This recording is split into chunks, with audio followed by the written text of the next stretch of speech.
So, we're thrilled to have 5 representatives from 5 great schools that many of our students apply to speak to students who are anywhere in the spectrum, freshman through senior, about the college search or college application process.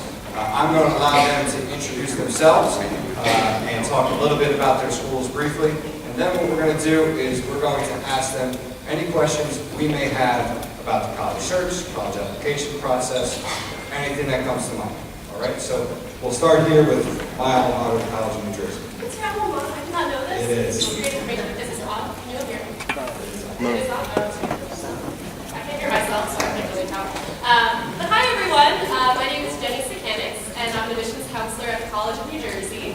But a fun fact, not only am I an admissions counselor, I'm actually an alumna of TC&J ×2. Yeah, that's right. Thank you.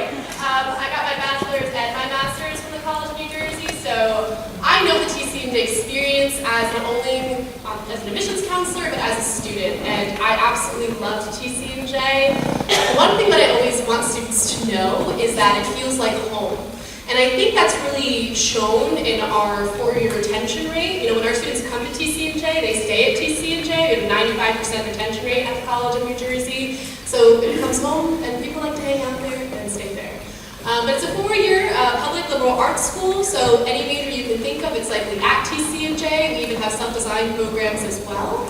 And definitely come visit. We have a Lions Day open house coming up this Saturday, so hope to see you there again. Hi everybody, my name is Sarah Zoll. I am the New Jersey Regional Recruiter for Purdue University, which is located in West Lafayette, Indiana. Probably about a 12-hour drive from here, so I would recommend driving. A really easy 90-minute flight into Indianapolis. We are about an hour northwest of Indy and 2 hours south of Chicago, so if you can kind of picture the Midwest, we are right there. Purdue is a large state university. We have about 35,000 undergraduate students, another 10,000 graduate students from all 50 states and about 130 countries. New Jersey ranks typically as our 4th largest out-of-state population, so a lot of students coming from the East Coast heading to West Lafayette to spend their 4 years or longer at Purdue. We have over 200 majors to choose from, about 1,000 student organizations, so lots of ways to get involved on campus, and we're Division I in the Big Ten for athletics.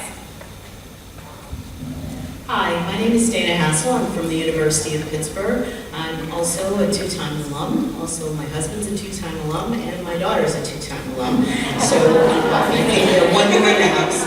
So, University of Pittsburgh is medium to large size. We have just under 30,000 students total. At the Pittsburgh campus, we have about just under 20,000. We're also a Division I school in the ACC. And we have over 450 different clubs, organizations that students can join. And if you can't find an organization that you like, you can get together with 8 of your friends and get a faculty sponsor and make your own organization. We just recently were ranked by U.S. News World Report in the top 20, so we're very proud of that for public institutions. We're about 5.5 hours away, so a little closer, but also a nice hour plane ride. I'm originally from Pittsburgh, so I'm still getting used to New Jersey, even though I've been here for 20 years. I am a regional rep, so that means I'm also here all over the state, and I'm also one of the counselors that will review the applications as well. So we also have 5 different entry points for freshmen to come in, and we have 4 pre-professional programs, as well as the arts and sciences. Hi, my name is Sue Newquist, and I'm here from Lafayette College, a little bit closer than my 2 predecessors, where it took me about an hour to get here today. We're just over the border in Easton, so from Lafayette we can look into New Jersey. So far enough away that your parents won't just pop in, but close enough that if you need some cookies, they can bring them, or some chicken soup. So we are a private liberal arts college. We're on the very small side compared to everyone else here. We have about 2,600 students, approximately 50% male, 50% female. all undergraduate. So all the resources that are at Lafayette go to you. It means you have a lot of opportunities for research. You have a lot of opportunities for one-on-one interactions with your professors, with other students. Lots of opportunities to create an independent study if that's what you need or that's what you would like to do. We have 49 majors or 50 majors and 47 minors. You can also self-design a major as well. So as our dean has said recently, we actually have infinity majors because you can self-design them. So whatever you'd like to do there. So, you know, we have some open houses coming up in October. Great time to visit. Like I said, it's only an hour away. If you are a senior, we highly recommend interviews. Not required, but highly recommended. And we do meet 100% of demonstrated financial need for families. So if you get a chance, come and see us. We'll take you to our newest building, which is the Rockwell Integrated Sciences Center. It just opened 2 weeks ago for classes. It's a LEED certified gold building, science building, so we're pretty excited. Our biology departments, computer science and physics moved into there, so we're pretty excited about that. Did you say what day in October?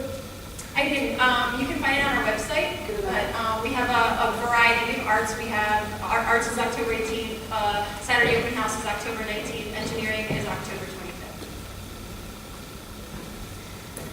Hi, everybody. I don't have a thing. My name is Suzanne Schaefer. I am a regional admissions counselor with Rutgers University, New Brunswick, which also means that I recruit in Pennsylvania, but I have all of Morris County and some of Passaic as well. So I can do both New Jersey and Pennsylvania, which I really enjoy, because as you know, Rutgers is our state university of New Jersey.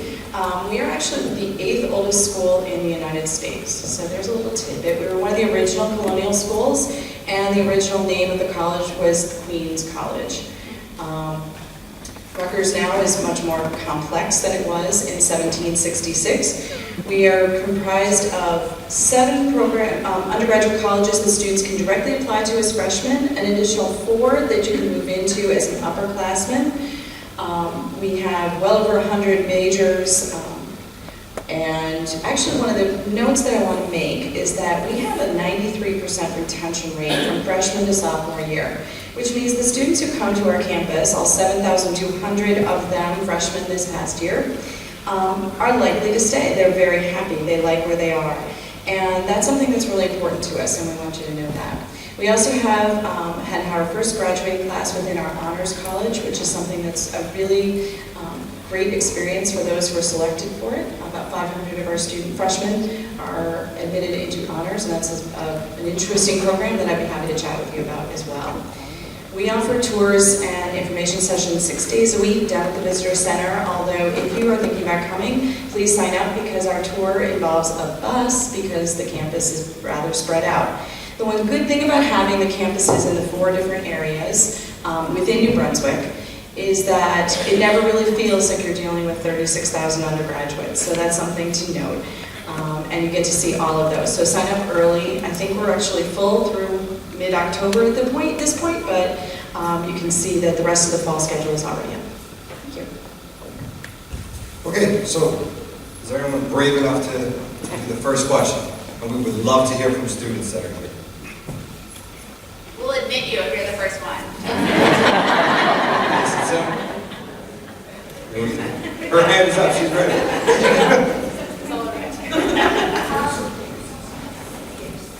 This is for University of Pittsburgh. What are the 5 entry points of coming into the college, and what GPA and SAT or ACT scores do you usually look for? Okay, thank you for asking that question first. The 5 entry points that we have for our freshmen coming in are in the areas of business administration, computing and information, which is our newest school. They have their first year class in progress this past year. Engineering, nursing, and finally arts and sciences. We don't have necessarily a cutoff. We're not quoting an exact number because we do a really holistic review. And I know that everybody's been throwing that word around over and over, but we really mean it. In fact, I have several hundred applications waiting for me to read when I'm not here.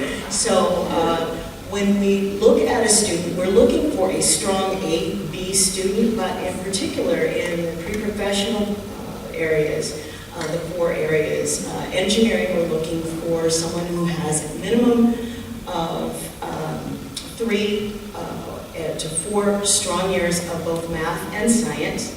And in particular, what the students need to have chemistry and physics. Now, those are the curriculum requirements that we're looking for. Again, we want to see the strongest grade that you can get and the highest caliber grade that you can get. So, leading into maybe another question, but weigh out where you can do the best performance over whether it's all APs. All AP courses with C's mean nothing. So you want to push yourself, but not over the edge. Business administration, we're looking for the math courses and the highest that you can get in that area, trigonometry, calculus, pre-calculus, whatever's offered. Nursing, you have to have a minimum of 3 years of laboratory science. One of them must be chemistry. And computing and information also with the strong math courses as well. If you can get physics in, I would love to see that. Thank you. Other questions? Yeah. Hi, this question is for Rutgers. So I was looking at the Rutgers website and I saw that there were 2 applications. So like there's one way you can use a coalition application to apply to Rutgers, and then they also have their own application. So I was wondering, in order to apply for fall 2019, does it matter which application to use? It doesn't, and maybe all of us can talk about which applications we accept, because that might be useful to all of you. Rutgers has its own application, as you noted, and we also accept the coalition application. The coalition is a relatively new application that around 200 schools are accepting right now, and we will take either one. They pretty much go into our system the same, so either one is just fine. The coalition, when it first started, we got about 400 applications. Then the next year we got about 4,000. Last year we got about 10,000 out of our 44,000 applications on coalition. And there are a number of schools that are coalition only, so if you happen to be applying to one of those schools, go ahead and apply to Rutgers with the coalition as well. It'll just save you some time and energy. That's the whole point of some of these Common or applications. Lafayette uses the Common App online. That's the only way to apply. University of Pittsburgh was one of the inaugural schools on the coalition app with Rutgers, but we also accept the Common App and also our direct web application, and we have no preference. It's all filtered down to the admissions committee the same way. So at Purdue, we'll accept either the Common App or the Coalition application. No preference, whatever makes the most sense for you. TC&J is a Common App exclusive school. It's been the same way since I applied, which is great. I can talk about personal experience. But one thing that we have started in the past few years is that after you apply to TC&J, we actually send you an additional survey. It's about 3 or 4 open-ended questions. It's called a quest to get to know you better. So if you're applying to TC&J and you really want to make sure that you stand out amongst applicants, when you receive that email, definitely fill out that extra application. Can I just say one more thing about that? Not just coalition, but at least 3 of us up here have what we call the SRAR, which is the self-reported academic record. So to save your guidance counselor some energy and time, we actually have you need your copy of your transcript in front of you, and you enter your classes from every year and the levels of those classes and the grades you got into a self-reported academic record. We follow this up if you enroll with a final transcript from your school to verify everything, but it does save a little bit of time and energy through the process. And I think it's Pitt and yes. And if I could just add, at Purdue, you can self-report your courses and grades. You can also self-report your SAT or ACT scores. So right on your application, you can list whatever test scores you would like us to use when we look at your application. You do not have to pay to have your scores sent to Purdue, unless you are admitted and you decide to enroll. And at that point, after high school graduation, you'll send your final high school transcript as well as your official score reports. Don't be creative. Don't do new math in your head. Because we will follow up and just make sure that every grade that you recorded, every test score that you listed is actually accurate. Anecdotally, for our seniors who are on campus now as freshmen, we had 4 students who we had to follow up with because there were discrepancies, and they inadvertently, switched numbers around, or they tried to convert their 4.0 GPA to a 5.0 weighted, or inadvertently kind of did creative math. Don't do that.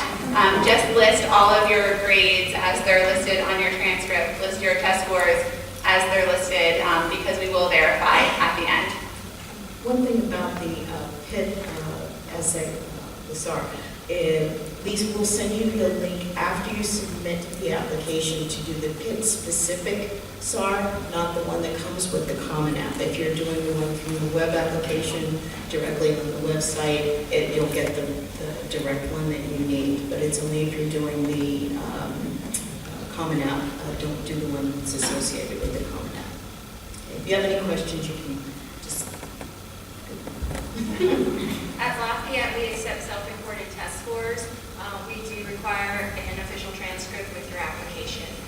Your guidance counselor sends that in separately, so they hopefully let them know that you are applying to us so that they can send it. You can apply, and then those documents catch up with your application through the Common App. Yeah, and TC&J is the same way. We require official transcripts and your official standardized test scores.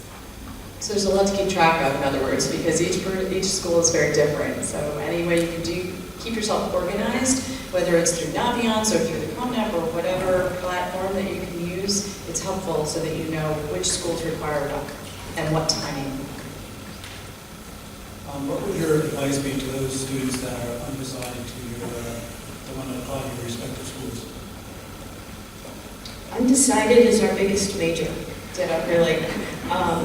And the School of Arts and Sciences definitely have a wide variety, but if someone is even remotely interested in one of the pre-professional programs, we urge them to go that way first, and don't pre-screen yourself. That's why we try not to put a lot of cutoff numbers because of the holistic review, but also we don't want you thinking, oh, you know what, I'm on the borderline, I probably won't get in, I don't want to apply to nursing. We don't want you thinking that way. If you do feel that way, we want you to apply early. We have rolling admissions, so as soon as that application is ready, it goes to admissions committee and you get a decision. Also with our pre-professional programs, they have a number of seats than arts and sciences, so we want you to pursue what you really want to pursue first. But as far as the undecided major, we have a dedicated team of advisors that specifically work with undecided majors, introducing you to the courses that not only fulfill the graduation requirements that you need prior to declaring your major, because you don't do that for us until after your sophomore year. At Lafayette, you're not applying to a specific school. You're applying to Lafayette College, so if you are undecided, we're happy to have you. You are required by the end of your sophomore year to declare your major. The exception to that is engineering, because we want to get you on track to be taking those 5 classes a year. And so we encourage folks who are interested in engineering to declare by the end of their freshman year. Doesn't mean that as a sophomore you can't change your mind and become an engineering major. It just may mean that it added time onto your stay at college, depending on what classes you've already completed. So, your first year, you're going to be taking classes in what we call the Common Course of Study to basically fill some educational requirements. And that gives you an idea of branching out into different areas, maybe discovering something that you didn't have a class in high school or something that is interesting and new to you. And that could become your major, it could become your second major, it could become a minor, or it could be something that you just do for fun and take it to classes or do some sort of extracurricular that's related to that. TC&J structures our undergrad program pretty much very similarly to Lafayette's. And one thing that I always like to tell undergrad students, decided students, it's okay. There are a lot of students just like you, and I think those are the best students because they are double majors, majors and minors, self-designed candidates just waiting to happen. Most students at TC&J are double majors or majors and minors, so I love when I meet an undergrad student because usually that they want to study so many different kinds of things, or really see what can fit together the intersections of different areas of study. What's great is that at the college we not only have assigned you an academic advisor for the unprepared major specifically, but we also assign students advisors in our career center, so we can think of potential careers and how you can work your major and the skills you'll eventually gain from that major into that career path. So we really try to be creative with our solution in that and guide our undergraduate students the best we can. So we're an IB World School. We have the IB Diploma Program, the IB Career Program. How do you view the IB in the admissions process? You get a transcript across your desk that has IB courses, and the student's an IB Diploma candidate. How does that weigh in the process for you guys? So at Purdue, we're looking for you to take a challenging curriculum based on where you're coming from. So what courses are offered at your high school, we want to see that you're taking advantage of some of those challenging classes. We view the IB curriculum on the same level as AP classes and dual enrollment. So we like to see some honors classes, that would be the first level of rigor, and then AP, IB, and dual enrollment would be the second level of rigor. So when you apply to Purdue, we are looking at you as an individual based on where you're coming from, again, what classes are offered. So for the most part, we do like to see that you're taking that challenging curriculum to the point that you're still doing well. So like was mentioned earlier, if you're taking all IB classes but you're not doing well in them, are you really doing yourself a disservice, not only in your classes, but in the college application process? So in an ideal world, you'll take those IB classes and you'll get straight A's. We know that that's not everyone's case, but we want to see that you're challenging yourself and ideally doing well in those challenging classes. We don't use any IB predicted scores or grades in our review process. So we're just basing our review on the actual grades that you're getting in each of your classes. And the same could definitely be echoed for TC and J. One thing I will say though is that when I have students who call me and they're like, I'm taking all these APs next year and I'm a little nervous and I'm thinking about dropping one, you should be taking the challenging courses that correspond with the major that you're applying to, at least for TC and J. If you're applying to, as an English major, which I was by the way, so thinking about it, I can talk to you about that, taking AP English looks great. So strategize, work to your skills, because that's what you're going to do in college as well. Pretty much the same as both things that I said earlier. Push yourself, but not over the edge, because a C is still a C, regardless of what category it's in. So we view IB classes on the same level as well as AP classes. Again, to echo, you should always be on an upward trajectory, and everybody's upward trajectory is different. So don't worry about what the student next to you is taking and how many IB classes they are taking. We do want to see that challenge. That being said, we have an expectation that you're going to be taking 5 academic classes a year. You're going to take an English, a science, a social studies, a math, and a foreign language. If you drop one of those, we say, what did you pick up in its place? Some of the schools that we deal with, they have an engineering program. So students might have to drop a foreign language to take an engineering. They may get creative and do 2 sciences one year and not a science the next year. When we look at your transcript, we're looking through the story of your high school career. If that story is obvious, that's great. If it's not, we have to fill in the blanks. Don't make us fill in the blanks with things that we're not sure of. So in the Common App, there's an additional information section. If you had to make the decision between AP Physics and AP French, and they were both at the same time, but you had to make that decision and you chose one over the other, the additional information section is a great place to talk about why you made that decision, how you made that decision, because we are now seeing your story and you're telling it for yourself, we're not guessing. So, be thoughtful about how you pick your classes, but be thoughtful in what you're going to do in those classes, and don't worry about what everybody else is doing. I can just echo everything else everybody said. So IB is great. It really is a wonderful program. And if you're an IB diploma kid, that's something that all of us know a lot of work went into. But if you're not IB track, or if you're AP and because you wanted to take a whole bunch of AP science classes because you're more inclined that direction and it didn't fit in with the rest of the IB diploma, that's fine too. question. One of the universities that we visited surprised me, and I'm curious if it's standard for a lot of universities or just one.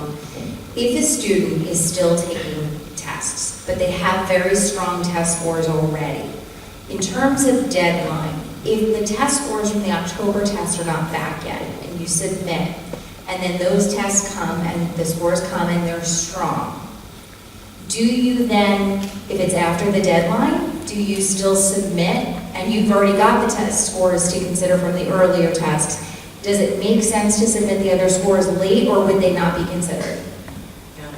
This one, I mean, in our process, we're constantly updating our system, so whenever new things come in, on our SRAR, even if your application is submitted and frozen, you can keep updating the information on that, so when you get first quarter grades, you can change that with scores and recorded scores and that kind of thing. But if a decision's already been made on your application, then we're beyond that deadline.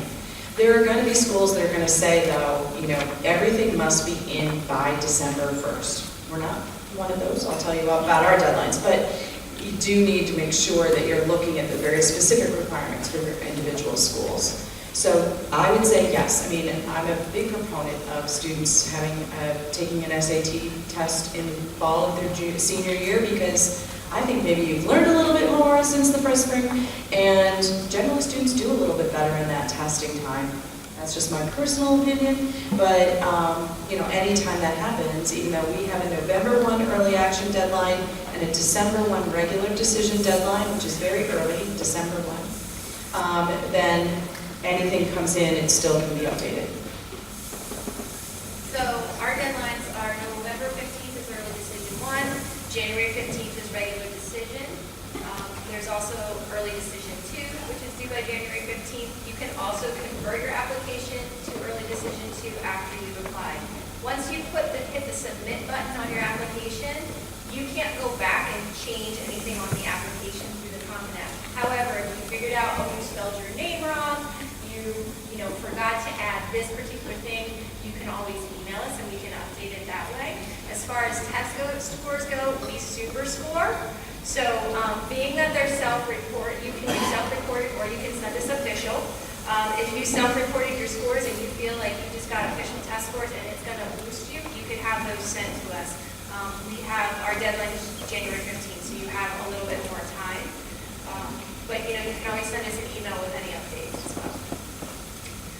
We are not test-driven, but we do take that, and we have to have them. So if a student has already submitted the application, and we're in the process of making a decision on the application, we will look to see if the student's indicated whether additional test scores are coming.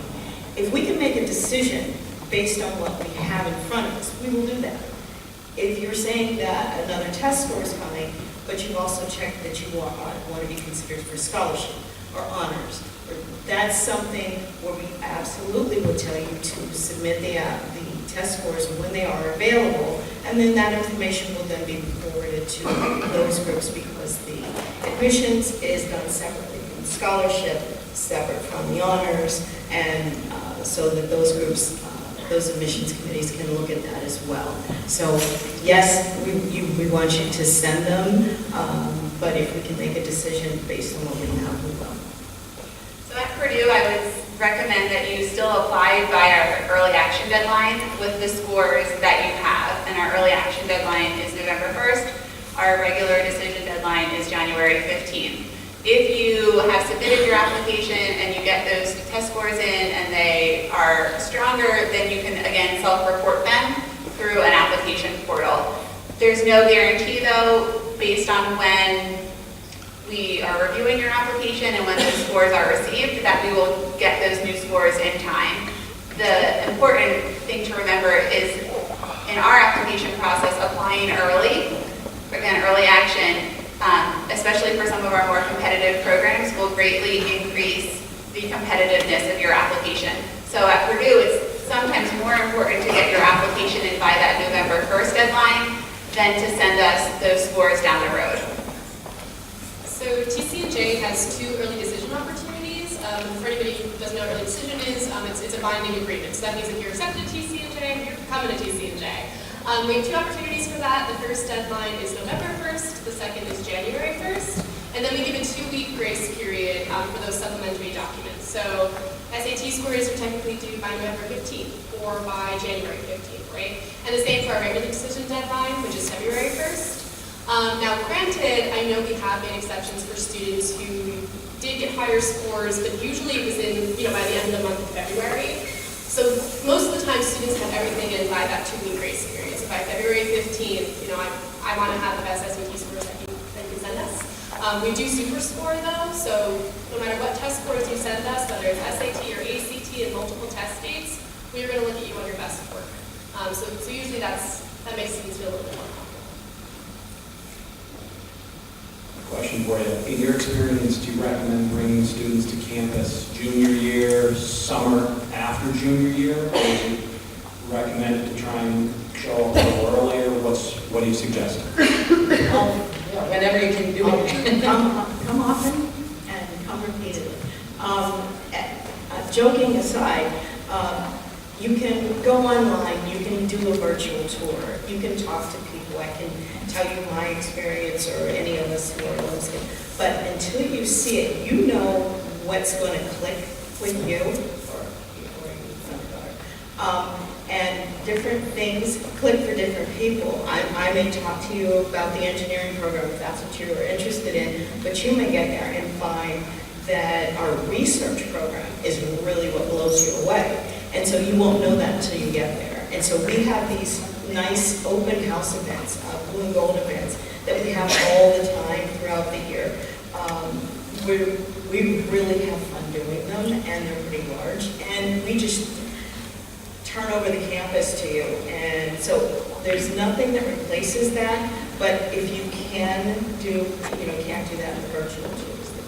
So coming is also, we don't tag demonstrated interest, but we do keep track of it. So if somebody writes and then they call, and if they come once in their sophomore year, and then they come again in their junior year, we're thinking, hey, this person's really interested in us. TC&J is also blue and gold, so come to the 2 blue and gold colors. But anyway, definitely as soon as you start thinking about college, come visit. Definitely open houses, I think, are the best opportunity. Again, TC&J is this Saturday. And we also do keep track of demonstrated interest. So when you register for a tour, we register for an open house, we get that information. And when we are on the fence about a student, and when a student is applying to a really competitive major, but we can tell that they want to go to TC&J, that'll send the student over and they'll be admitted. So visit as soon as you can. I didn't visit colleges until after I applied, which was silly. It's very ironic that I work here at admissions now, and that's one thing I always emphasize to all students. Make a list of what you want in a college, find the colleges that you might apply to, and go see them, because you do not know until you step on that campus. So luckily TC&J worked out for me just fine. So as the college that will take a little bit more effort to get you visit, I will say visit when you can. Whether it's sophomore year or you need to wait to see after you've maybe been admitted before you would visit Purdue, at some point, just visit. I will also put a plug in for regional reps, of which I am one in New Jersey, so you can come meet with me individually at a local Starbucks. We don't do interviews, but if you have questions, I will set aside half an hour or an hour to meet with you and go over all of those questions. I also do information sessions in the area every spring and fall, and so you can come spend 90 minutes with me at the Saddlebrook Marriott to hear the same information session and probably a little bit more information than if you would get if you were on campus. So there's a lot of ways to learn about Purdue, but also lots of other schools that have regionals in the area without leaving New Jersey. So if you're thinking about visiting a school, I think looking on their website to see if they have regional events in your area is a great way to have another touch point without having to visit campus. So being a little closer, we do hope that you will come visit, and demonstrated interest is very important to us. If I was going to recommend a timeline for visiting colleges, I'd say between the summer between your sophomore and junior year, just go visit something. You guys are in a great place. You can pop into New York. You can, head in any direction in 1 hour. You can hit multiple colleges. So when your student is really starting to think about it, take them to a big one, take them to a small one, take them to a community college, so that they can start to understand when they go onto a website and it talks about a private liberal arts in an urban setting, what does that actually mean? What does a big campus mean? What does a small campus mean? What does a university mean? What does a college mean? So it doesn't even, at that point, they don't even have to have a list. As you get into junior year, you start focusing that list and seeing where you can visit. And obviously, I understand we all have time and energy commitments. There's only so many colleges we can visit. But you know, when you're in your junior year, then being a little more focused, visiting those. So senior year, when you're missing classes, you're visiting colleges that have really made your list, that are important, that maybe you saw a long time ago, but you're a completely different person now than you were 2 years ago. And so really focusing on that. As far as Lafayette goes, like I said, you're only an hour away from us. We expect you to visit. We have 2 merit awards. We have the Marquis Fellowship, which is full tuition for 4 years. We have the Marquis Scholarship, which is half tuition for 4 years. I'm going to be brutally honest with you. If you don't visit, and we review everyone for this scholarship, but being only an hour away, unless there's some economic reason that you can't visit, you're probably not going to make it unless you are amazing. Because we say, hey, this student lives 1 hour away and they have never set foot on this campus. How interested are they really? I mean, our pool is much, much, much smaller than some of the larger universities, so we take that demonstrated interest very, very seriously. And on the flip side, we don't track interest at Rutgers at all. We want you to come visit. As I said, we have tours and information sessions 6 days a week. We actually only have 1 open house a year for admitted students, and we hosted this past year over 19,000 people on campus. And if anyone wants to know how that went, it was really great. So, but we want you to come see it. But you know what? At a big place like Rutgers, you might not be able to see everything that you want to see in one trip. Come and do the bus tour, but then come back and do the engineering tour when you've got more specific interests or whatever it is. We'll work with you. Hi. Can you all share with us if you have an honors college? And if so, is there a special application? And is there a specific deadline to apply? So Rutgers does have an honors college. We also have honors programs within our schools, so that's a little different. Our honors college is a residential program which is selected from the students who apply. There's no additional application. The only thing that you have to do is absolutely get your application in by December 1st. December 2nd at 12:02 will not do it. So that's the only requirement. There's not even a place to check off that you want to be considered. What we do is look at the top students, and it's about the top 5% of our admitted students who are reviewed for honors, and the deans of the colleges do that. So all but nursing, all 6 out of 7 of our programs will admit students into invite them with an honors invitation. Honors does come with a scholarship as well, a minimum of $6,000, and the other, we had another, what was the other thing? Deadline, December 1st. Lafayette does not have an honors college.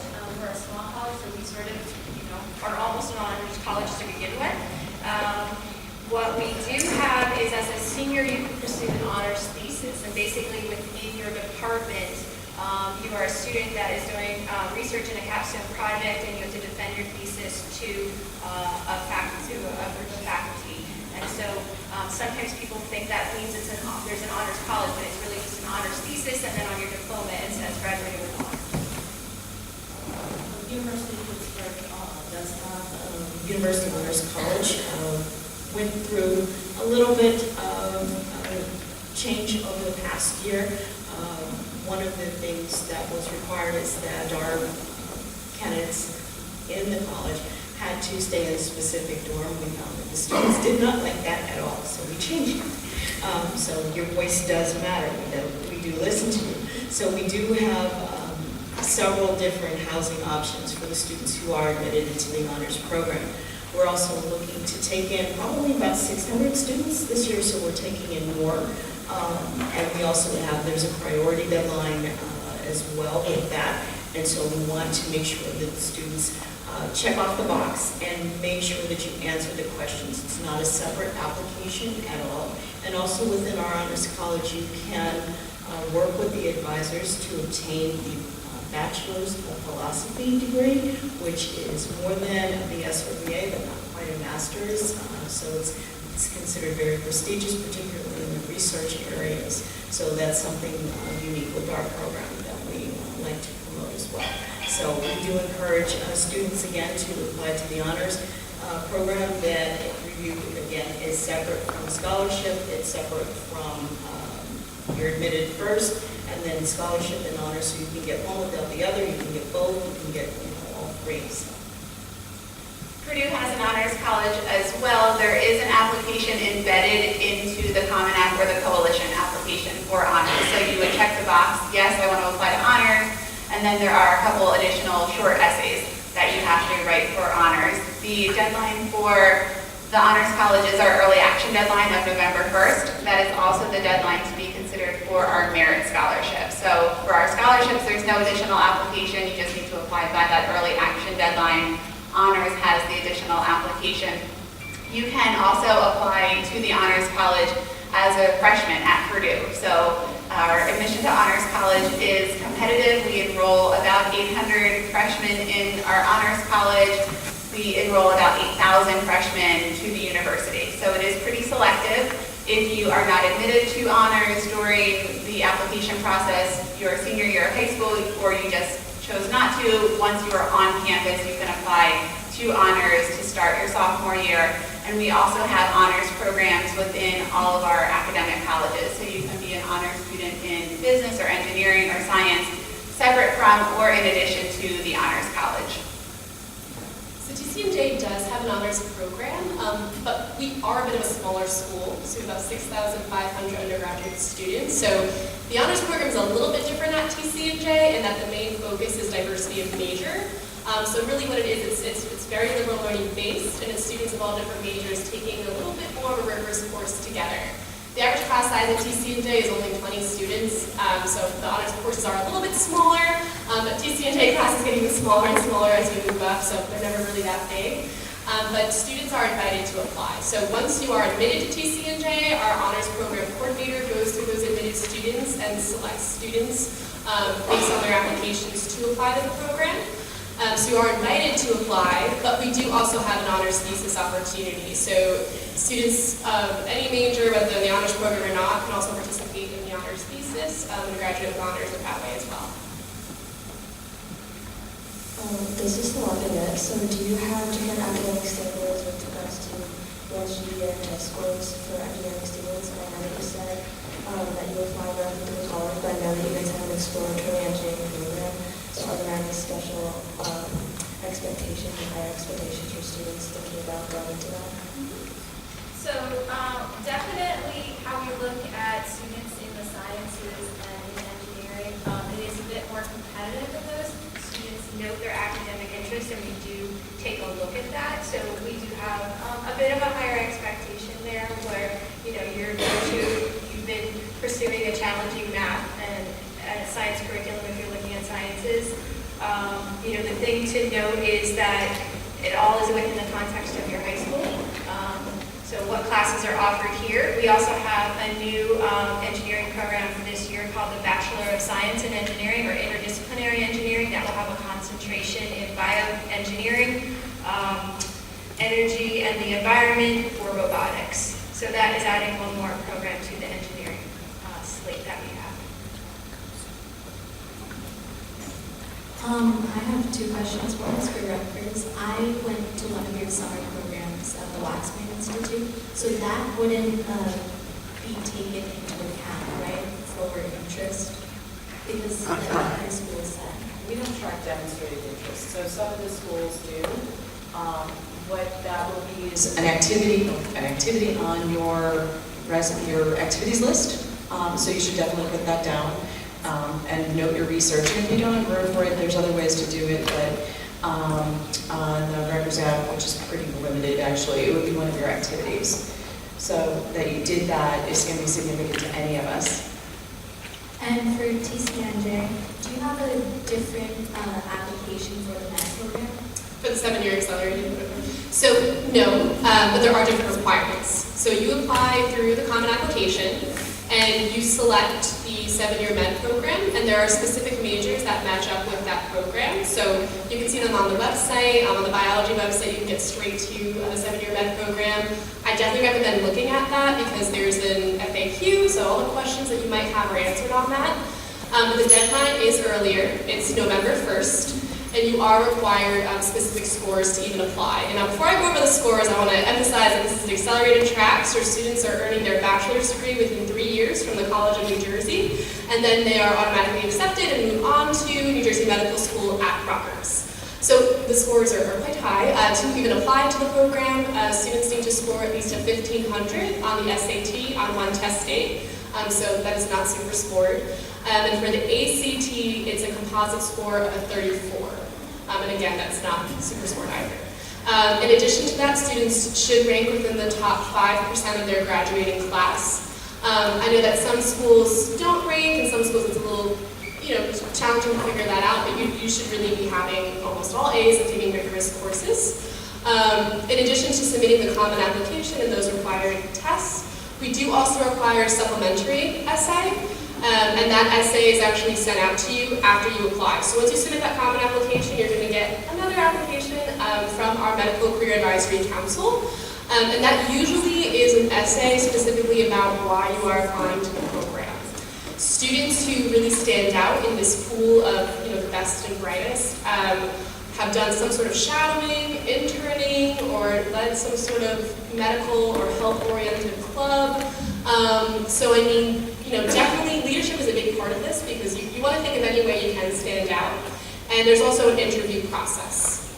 So once that's all taken in, our Medical Career Advisory Council looks at those applications. So there are people not only from TC&J, but New Jersey Medical School looking at these applications.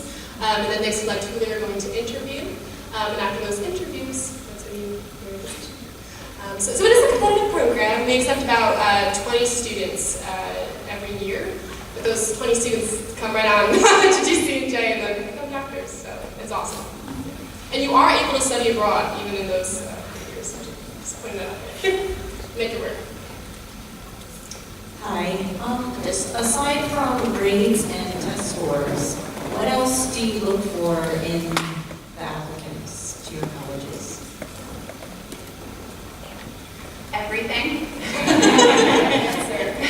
I think for colleges that read holistically, like we mentioned, it really does take everything into consideration. So your students are more than their GPA, they are more than their test scores. It's all of the summer programs that they've done, it's the leadership, it's the sports teams that you're on, or the musical productions that you participate in. It's a part-time job, it's your essay, it's letters of recommendation, it's any of that additional information. And so if you had mono and broke your leg at the same time junior year, tell us that because that probably impacted your grades, what you were able to participate in. So truly everything matters to us, and we are looking for reasons to admit you.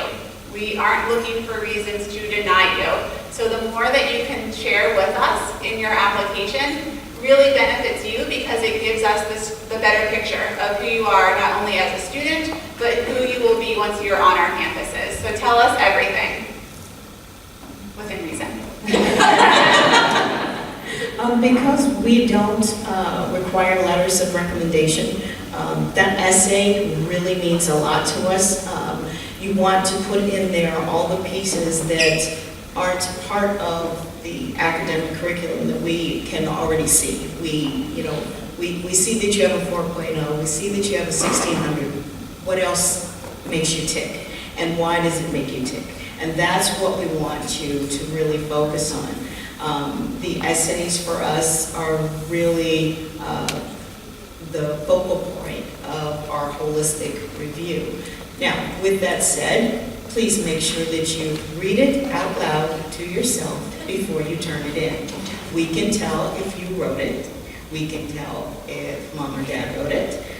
Check your punctuation, check your grammar, little things like that stand out. And for Pittsburgh in particular, make sure you put the H on the end.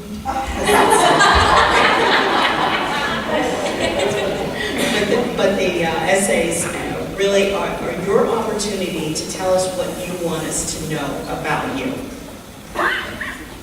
I would agree 100% with everything that was said here. But I also want to bring it back to the fact that it's sort of, for us anyway, and for many schools, the first thing that we look at is that transcript. So if your transcript and your grades and your classes are not where the students who are competitive for our schools are, and your SATs are not where they want to be, unless you're SAT optional, your essays, your activities, none of that is going to overcome a transcript that can't match our standards. Does that make sense? Right.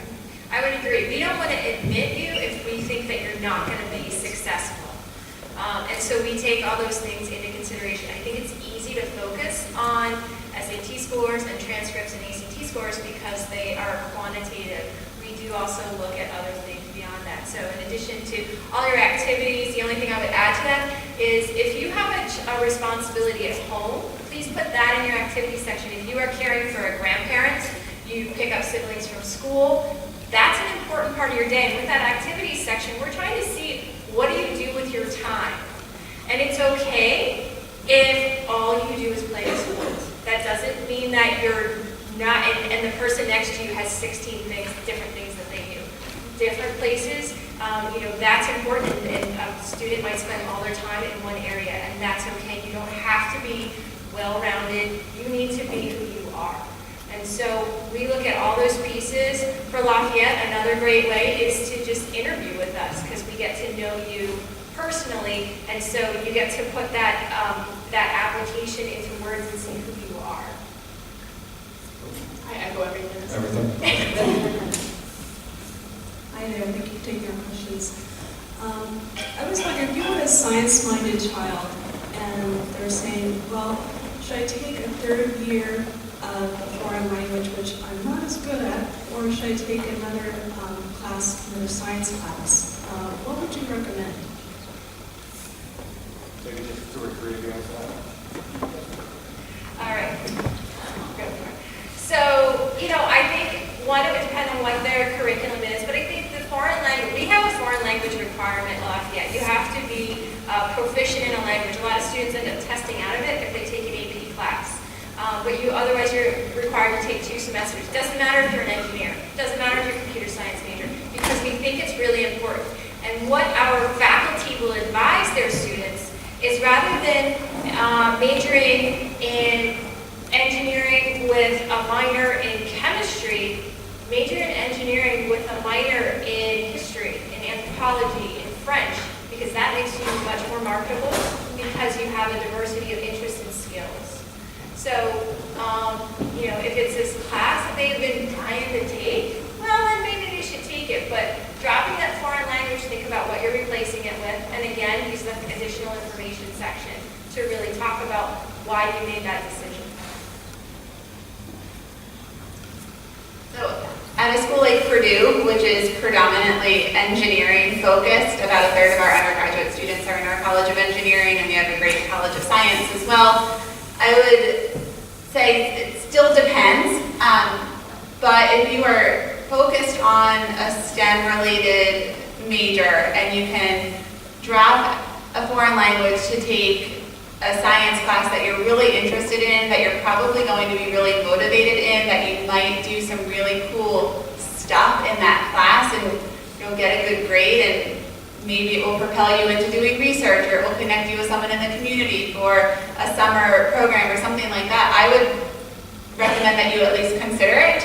The other thing to keep in mind is you can call all of our offices and all of the admissions offices of all of the schools that you're considering and have that conversation with an admissions counselor, and they'll be able to tell you at their school this is what they recommend, because at each school the answer will probably be different. Thank you. So we're about to hit an hour, and we could ask the questions all night long. I'm just going to end with one final question. They'll stick around for a couple minutes afterwards if you want to approach them. But we have 5 groups of people here: freshmen, sophomores, juniors, seniors, and parents. And we got 5 reps. So we'll start with TCNJ. Any advice for freshmen? Purdue, any advice for sophomores in the room? Pitt, any advice for juniors? Lafayette, seniors, Rutgers? You get to talk to the parent. So I got freshmen? Sweet. Okay. Hi, freshmen. I would say, take it all in. eat it all up. Take a lot of different kinds of courses, figure out what you're interested in, see where you can challenge yourself. Freshman year, I don't really want you to be thinking about college. I know that as admissions counselors, I probably shouldn't be saying that because we're all about the early engagement. But find out what you're interested in, find out what you're passionate about, and sophomore year, try to challenge yourself a little bit. So what she said, challenge yourself sophomore year. I think if you can roll back to freshman year and think about how fast that first year went, sophomore year is going to go even faster, junior year is going to go even faster than that. So take it all in, have fun. This is high school, you're 15, 16, 17 years old, you want to be able to hang out with your friends on the weekends, but your future is going to come pretty quickly. So sophomore year is the time, hopefully you have that freshman year under your belt, start taking some of those more challenging classes, and really start thinking about what you can do now to prepare yourself for success junior year, senior year, and beyond. But have fun, that's most important. To piggyback off of that, this is where you're going to narrow it down and figure out what you do like and also what you don't like. And that's also as important because you can eliminate a lot of stuff there. But talk to your parents. I know this is probably not one of the things you want to do on a regular basis, but use this opportunity to let them tell you about their experience. You find out a lot about your parents when they start talking about what happened when they were in college. And so you can get to know them as people and have fun with the experience. But also one thing going into your senior year, don't get senioritis. Good advice. All right, so seniors. Well, a couple pieces of advice I would give you. The first, the hard advice. If you're going to apply to highly selective colleges, and I know this is a very competitive high school, you are great students, you take hard classes, you take AP classes, you take IB classes, and you have been a superstar, you may never have been told no in your life. And if you're going to apply to a highly selective college, someone's going to say no to you. And you have to be okay with that. And so I want you to think about that tonight. You need to be okay with that. And once you become okay with that, suddenly this gets easier. It's okay for someone to say no to you. It's not about who you are. It's not about what you did in high school. It's not about, oh, I should have signed up for French club. I know if I'd signed up for French club, I would have got it. No, it's not about that. It's about a moment in time when a college or university finds the right fit from a variety of different students. And maybe on a different year, on a different time, it would have been right, but it wasn't. And that's okay. And so you need to focus on the places that you did get accepted to and focus on those opportunities because there's one more right place out for you. The other half of this is you are a senior. Have fun. Enjoy prom. Go out and have fun. Not too much. Have fun. You are at a point in your life that you've reached once in your life. Only one time do you get to graduate from high school and go on to college. And you have made it this far. Not everybody has. Not everybody has that opportunity. Not everybody worked as hard as you. Not everybody is doing that. So take a moment after you sit with, I may get rejected, and say, pat yourself on the back. Because you made it this far and you are amazing. And again, if you get rejected, it's not about who you are or what you've done.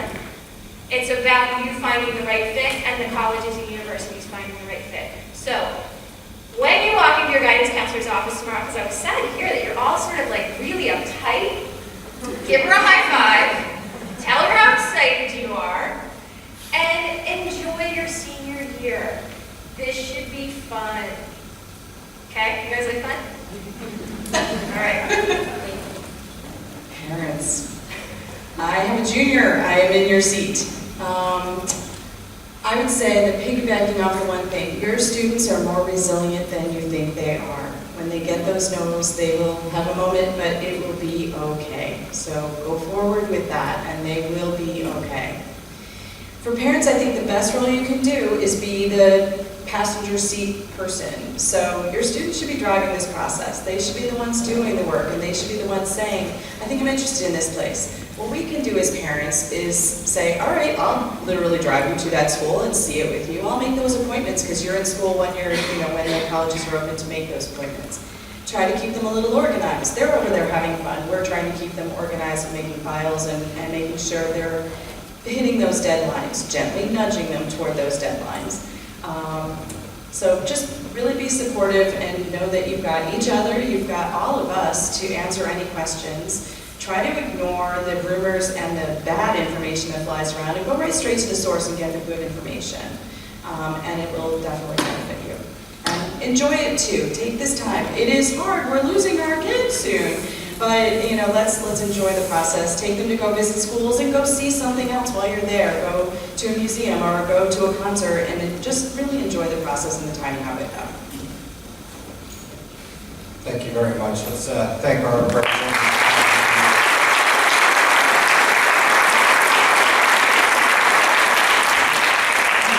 Everyone, thank you for coming out. If you do have a couple of individual questions, I think you're going to stick around for a couple of minutes if you want to approach them. Thanks again. Thank you.